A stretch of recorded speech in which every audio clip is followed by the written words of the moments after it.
We've just left Pinnacle Finch's office, and someone mentioned it earlier as we were walking down Church Street. They were the major solicitors firm in Westbury as they are today.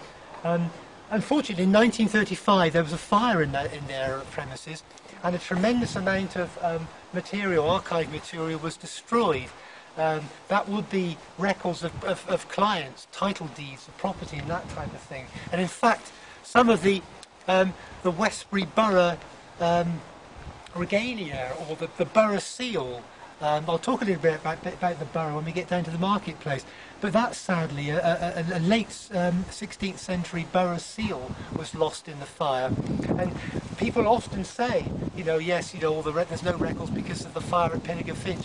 I will say, by some reassurance, we still have about 100 boxes of archives from the firm. But I mean, a considerable amount was lost, including, I'm sure, a lot of parish records as well, important records for the history of the town. But the principal industrial site, I suppose, in Westbury, the Bitham Mill. Now, Bitham Mill was, as I said, run jointly with industry. We talk about the factories of the 18th and 19th century coming in, where the weaving and the processing of the woolen cloth was carried out. But the first process in the woolen manufacturing to be industrialised was the process of the fulling mills, where the woven cloth was prepared, beaten, washed to get the oil, the natural oil, the lanolin oils out of it, and prepared for the finishing processes of bringing up the nap and then trimming it all back. And fulling mills, we have evidence of a fulling mill at this site using the streams from the Bitham stream from the later, I think in the 1820s, it was converted to steam power. But there is a very early industrial connection between Bitham and the woolen industry. And fortunately, after quite a long period of inactivities, it seems to me, the conversion of these buildings into accommodation has been completed, and the engine room is the final part of the jigsaw that was completed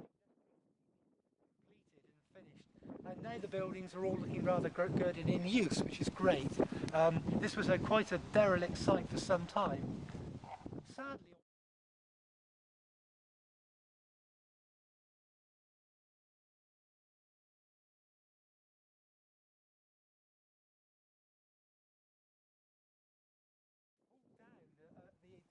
portico. Well, this whole building is rebuilt, but they pulled down a fine portico on the front of this building, which they were made to replace, although it's not anywhere near as grand as what they.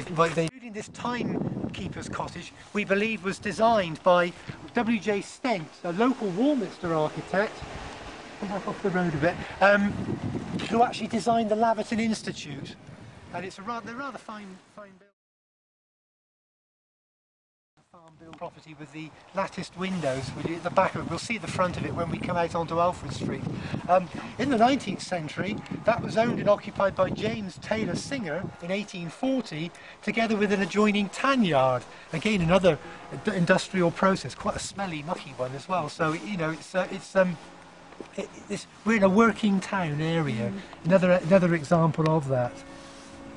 It was later called Trellis Cottage, and subsequently, by 1874, it was known as Westbury Villa, and I think it's called the Little House now. We'll walk out now.